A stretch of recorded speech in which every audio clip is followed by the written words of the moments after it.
இந்த வீடியோ முழுமையாக காண கீழே உள்ள லிங்கை தொட்டால் முழுமையான வீடியோ வரும். பிடிச்சிருந்தால் லைக் பண்ணுங்க, உங்க ஃப்ரெண்ட்ஸுக்கு ஷேர் பண்ணுங்க.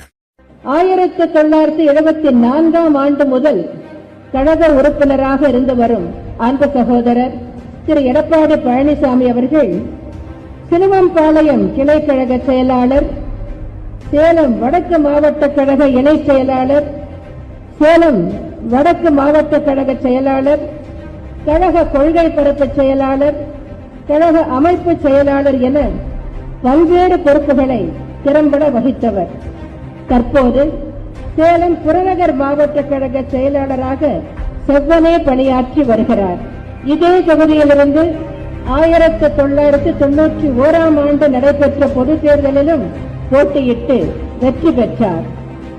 சேலம் மாவட்ட திருக்கோயில்களின் வாரிய தலைவர், சேலம் மாவட்ட பால் உற்பத்தியாளர்கள் கூட்டுறவு ஒன்றியத்தின் தலைவர், தமிழ்நாடு